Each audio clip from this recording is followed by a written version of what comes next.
On an agricarrier such as the Verikova, arborists, geneticists, biologists, farmers, and intellectuals from all walks of life are stationed to ensure the continued survival of the masses living planetside.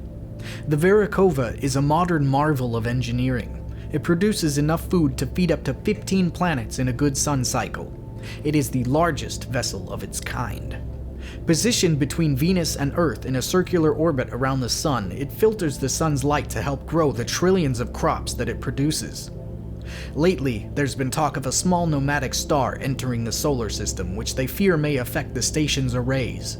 We are told to be prepared for any surprises that may arise in the coming weeks. My job is to harvest the crops on level 42, just 2 levels above one of the genetics research centers that they use to produce better, more nutritious crops and larger yields to sustain the ever-growing populations of the other worlds. Just before the sun cycle holiday, I was harvesting carrots and found a strange fungal growth along their base. I immediately followed contamination protocols, bagging the carrots and notifying the proper authorities, after which our level, the 2 levels above and 2 below, were quarantined indefinitely. They plan to keep us locked up in our quarters until the situation can be resolved. On the second day of quarantine, a rat scampers through my room, running along the furthest wall and into a small hole in the steel frame. I notify the authorities. They insist scans of the area show no signs of life and continue searching for the source of the fungus. You'd think it'd be easy, find the trail and follow it, but they seem to be stumped.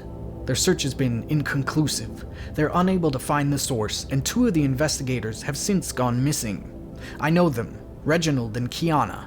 They're mycologists that regularly work on the floor as harvesters, but were recruited as investigators due to their specialty in fungi. All attempts to find them have come up empty-handed. Their last known location was outside the ventilation system entrance on the harvest floor. Surveillance cameras haven't been working for 3 cycles. A possible effect of the wandering star. I won't just wait around. Something has to be done. I put on my harvesting gear, jam the door sensor using a trick I picked up on Cella 7, and sneak down the hallway, quietly moving past the other harvesters' quarters, making my way to the harvest floor. As I move towards the rear of the station, it becomes quickly apparent that the fungus is hardy and propagates incredibly quickly. The crops have been covered completely by the black fungus.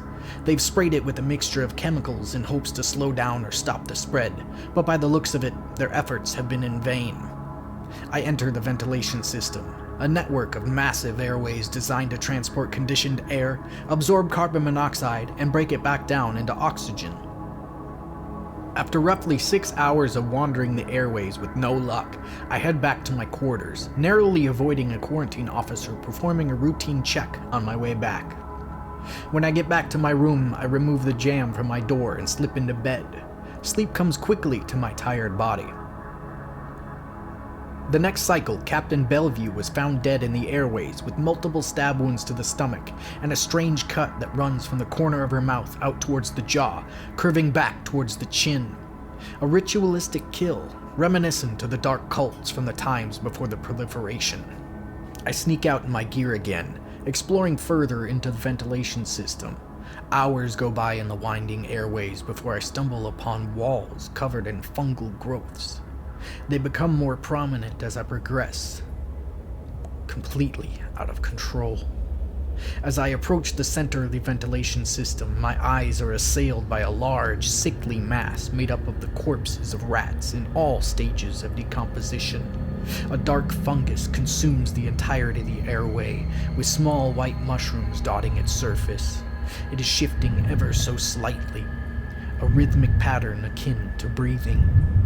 Within the mass, I can make out the outline of 2 pale white bodies, consumed in the mycelium of the fungi.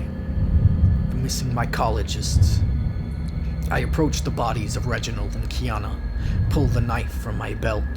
The red-stained blade easily slices through the fungus to reveal the same ritualistic cuts as Captain Bellevue on their decomposing faces.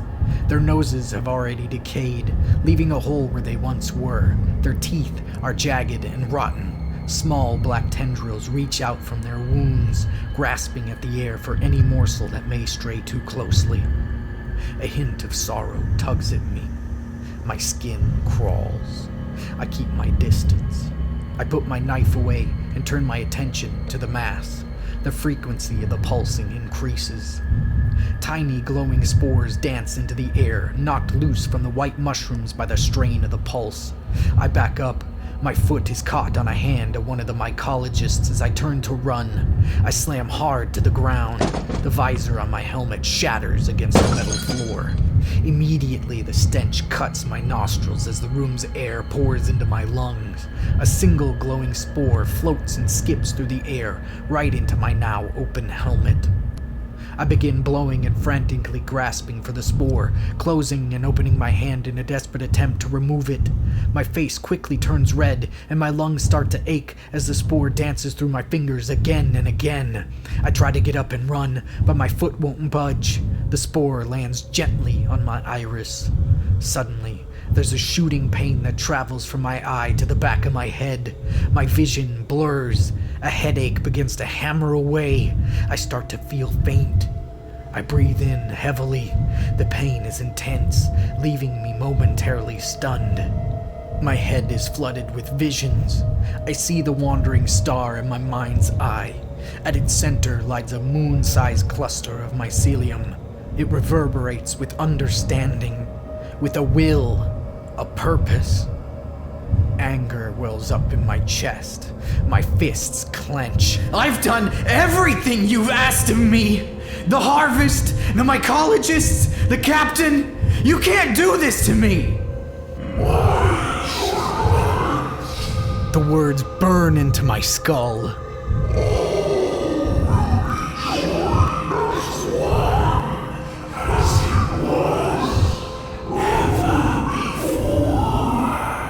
The walls around me come to life.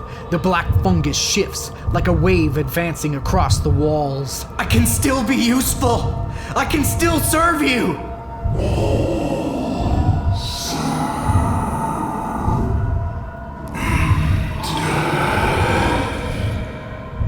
My eyes widen as a pale hand wrenches my ankle, pulling me towards the mass. Two figures rise from it, protruding from the back of their skulls on either side are hands with long, jagged nails that reach around, digging deep into the bone. I kick and scream as they pin me down. The second uses her nail to carve a familiar shape across my face. Blood trickles down my chin. Suddenly, they release me and the pair slink back into the mass. The headache intensifies. My vision fades in and out. Each breath feels more difficult than the last. I try to prop myself up, attempting to stand, but my body does not comply.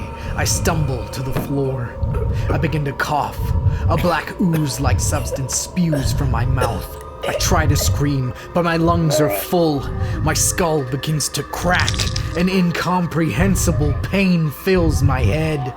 My consciousness fades. I awake to a bright light and the sound of medical equipment. A nurse stands over me, taking my vitals. Where am I? The words take far more effort than I anticipated. You've been out for more than a few cycles. You're lucky we got there when we did. That fungus nearly took out the entire station. We're heading to Earth. They can treat you and the other survivors there. That's great to hear. Thank you. It helps so much more than you know. I smile knowingly. The star has a purpose for me yet.